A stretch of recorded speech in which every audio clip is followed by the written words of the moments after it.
if you do pop in. If not, then and you catch me later, just scroll searching through YouTube, wanting to get some information. Man, I'm here the best way I can help you. Feel free to leave some comments. Maybe if you guys want to add to it, kind of what I'm going to show you right now. But yeah, let's get into it. Alright, so I just want to kind of give you a basic setup of what my Anaconda PVE build is. It's definitely decent right now. Definitely needs a few more corks in the ship, but we will find it eventually. Pretty well. The biggest thing I'm running into right now is money, but I'll show you a good place to go to in a minute where you can actually get most of these upgrades. At least this is what I found so far in most of the systems I've been in. Also, if you guys don't know any, wanting to kind of get a little bit more information is finding materials and everything else, just go to EDDB. That's Elite Dangerous Database System, and it'll tell you where the resource extraction places are. If you're interested in trading, it'll tell you like how much the commodity market is, in certain systems. If you're looking for certain minerals or certain gold, whatever the case may be, there's a bunch of stuff to look at EDDB.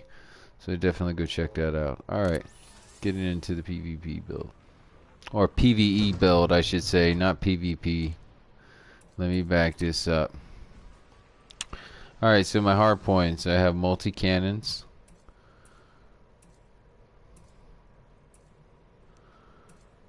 Up underneath.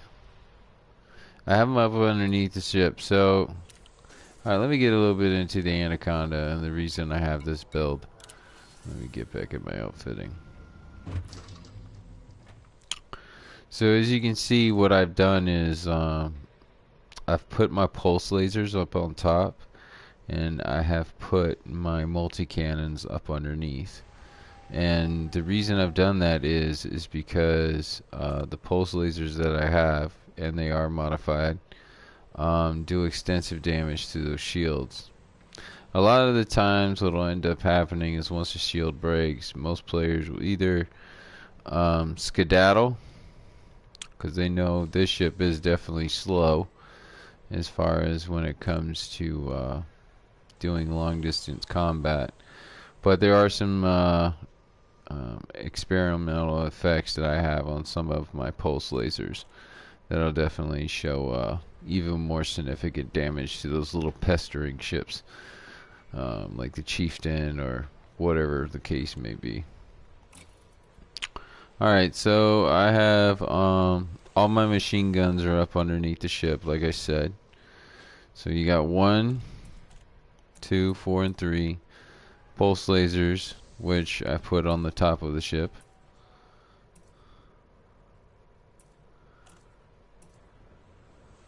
And the multi-cannon down on the bottom of the ship, like I said. And it's a lot easier when you're converting up. So like when you're getting shot at, for the most part, my top base is right here with my pulse lasers.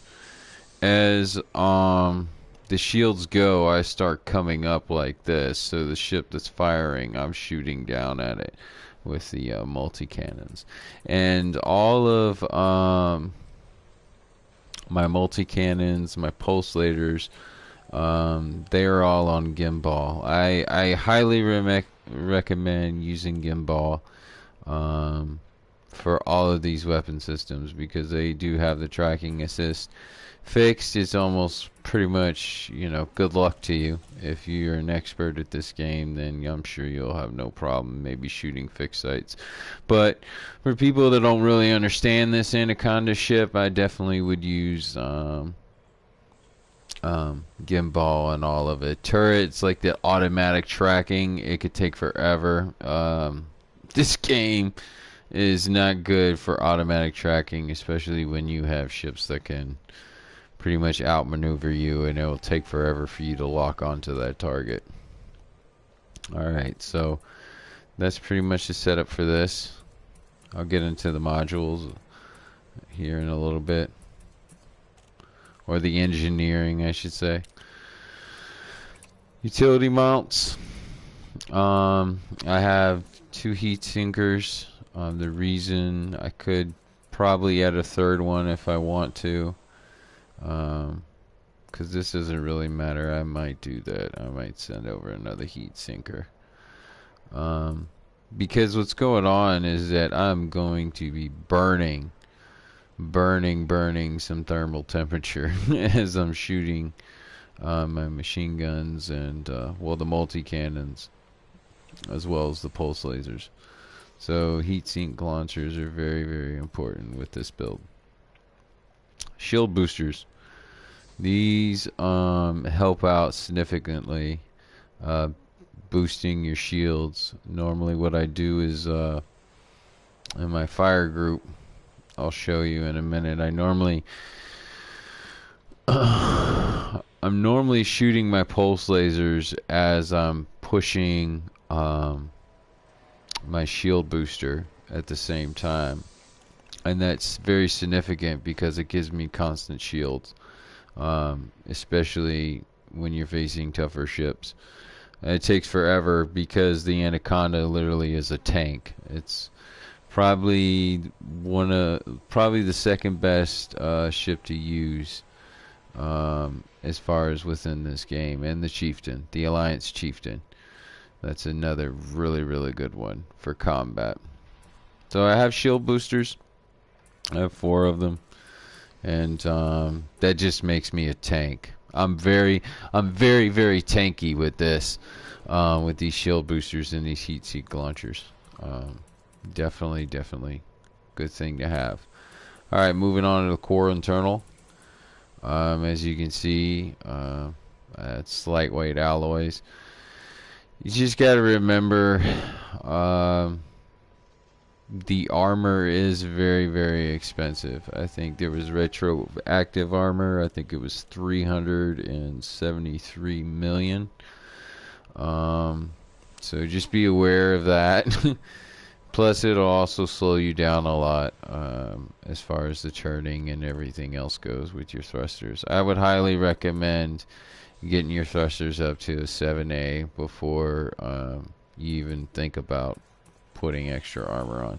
I mean, you're already tanky as it is with all the shield boosters and all, so it might be something I might check out later on with the weight difference. But the biggest thing I need right now before I even worry about armor is these thrusters, because of the Anaconda just being so slow in the way it is. I'm also needing another power plant. I dumped a bunch of money into this ship to get to pretty much where I'm at now. So you know, I'm gonna have to go out, do a little bit more bounty hunting, get into a wing group, and try to get a few more kills. And doing that, I can stack up pretty fast. That's pretty much what I was doing when I dumped all my money into this ship. And now it's just a matter of just getting materials and minerals and stuff like that. So I'll do a little bit of mining. I'll show you some other ways how to make some pretty cool money. I have a few different ships. I can kind of show y'all some builds throughout what I've done. So yeah, so 7A thrusters, I'll show you the port that sells 8A, 7A, 6A. Of course, I have the frame shift drive maxed out there. But yeah, maybe I'll fly over there and show y'all where all that stuff is as well. But I'll definitely point you in the system and give you the port for sure.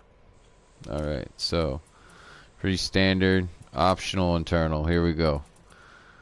Alright, so the shield generator, I'll show you all where the 7A is. I'm telling you, these parts are very, very expensive. But if you got the dough, hey, go for it. I got 2 shield banks.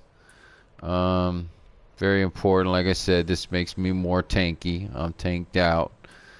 Until I get a bigger power plant, I'm kind of stuck putting this cargo rack in here. But that's okay because it gives me more limpets for when to destroy ships. I could collect all those resources through that. And those limpets are very, very helpful for sure. It also helps too that, I can get these up pretty quickly, so I have a collector limpet controller. And normally what I do with the cargo is I just normally max it out with limpets. Because, I mean, I just open up the cargo hatch and just boom, boom, boom, boom, boom. I have a fighter.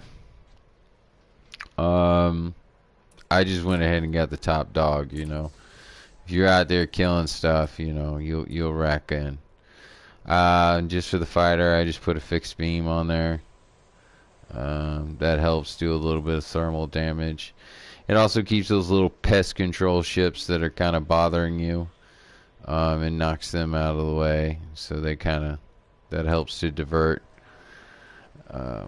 So that's definitely a big one for me. It's like, get away from my ship, you little small little gnat, little fly. Because if I get a hold of you, that's it. It's like boom, shield goes down. Module reinforcement.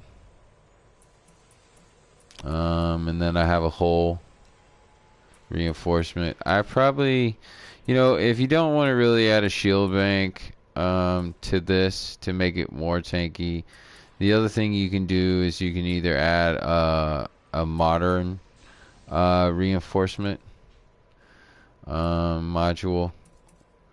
You can also take this away. See, I had more cargo racks. Like I said, my power plant's not big enough.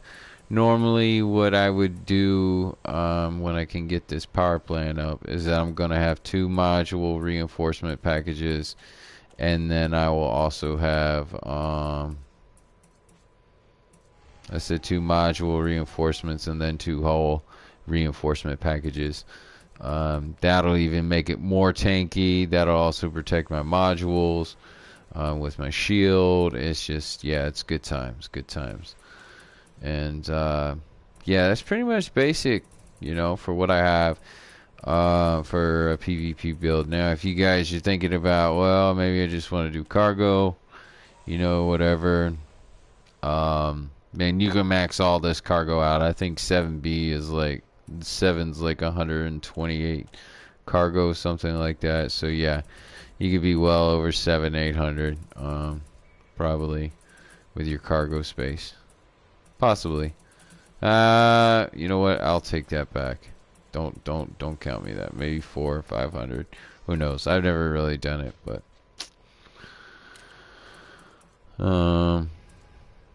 it's a good way how to make money. You can make a ton of money doing cargo. It's real easy, slow. If you don't want to do a lot of combat, you just want to take a break. That's a pretty good thing. Just max it out with cargo and put a lowest shield down.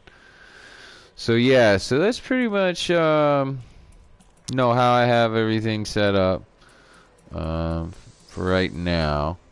And yeah, I'll just go back through and show y'all real quick. Utility mounts. I like to just show people just a couple times. Alright, utility mounts. Sometimes videos that I go through, people just like scroll through and then it's like, it's like, whoa man, let me look at some of the stuff that you're trying to show me, on some of your builds. So anyway, yeah. Alright. I covered it all? Okay, cool.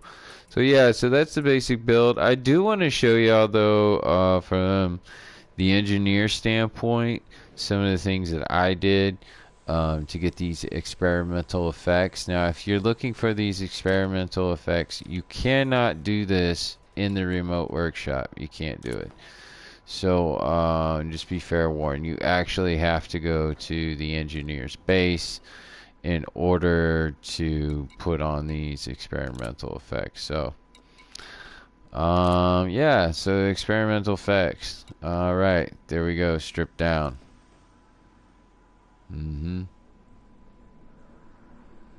Yeah, so I reduced the mass with that one. Kind of ease up. Let's see here. Yeah, see, I've got. Yeah, see, I would have got the experimental fact, but when I was doing my upgrades, I didn't have any of these, and I realized, like, man, how do you get these? You get them through combat. So if you're really looking how to get these, all you gotta do is pretty much scan every ship that is in your area, and it's best to just do that in open play. You can rack up about maybe 30, 50 of these in maybe a half an hour if you're just floating around the system with busy traffic. You can even do it while you're sitting outside of a port. Just keep hitting, just keep scanning people, and you'll get like a million of those distorted shield things. So just food for thought. Yeah, anyway, back to this. Alright. Go back to pulse lasers. Double brace. That helps in my integrity of my modules. And my weapon systems. There's no one there. Oh, okay, hold on. I know what I gotta do. Okay, sorry. Yeah, so the experimental fact, like I said, that would disappear, but the upgrade that allows holes to strike, potentially triggered random.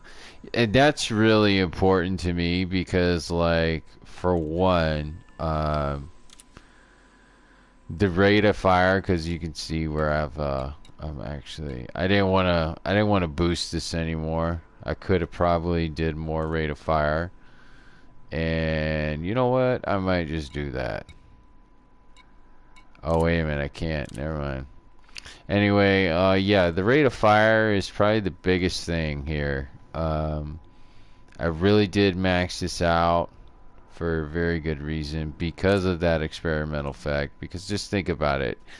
There's just a chance, like, that allows strikes to potentially trigger random malfunctions on the target. So, you know, that actually probably in some way means there's a percentage that I'm assuming is pretty decent enough to where you're going to get like a critical hit. Um, and the way I think of it is the more that I have as far as speed goes, then I'm going to do more damage. So that's pretty dope. So and yeah. So that's pretty much what I got going on right now. We just keep rocking and rolling and upgrading and, you know, see where it takes me. I'm probably gonna do the next video I'm going to make. I'm gonna go do some combat with this. I'm just a little tired at night, but I just want to kind of give you a general idea of what my PVE build is. This PVE build is really good. I know some people, videos that I've watched, they said, "Oh, it's not a good place to go into a hazardous resource place." For me, I didn't have any issues because, for one, the Allied police are always going to be around, and most of the time, you'll have other people that are trying to kill the same bounty as well. Now, here's a good thing about this. All you have to do is shoot one target ship in order to get the credit for that kill. If the Allied police security forces come over there and help you, you still get the bounty for that. So what I normally do is when I'm in combat, like I said, I'm going to shoot another video. I normally just hit one ship. Like I hit this ship over here, and I hit this ship over here, and I hit that ship over there. Normally the Allied police forces kill them all, and then boom.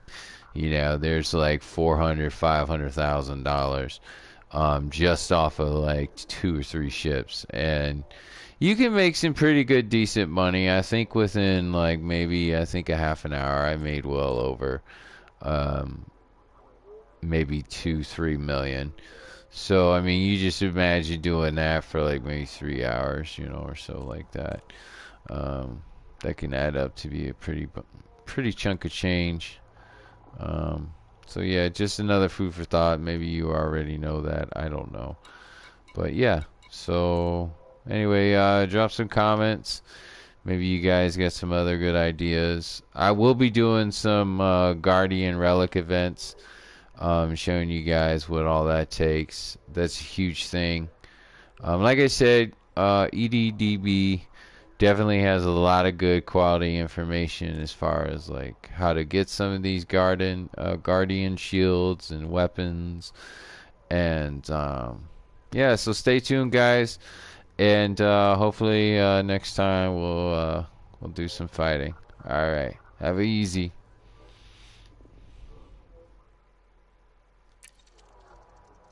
Have it easy.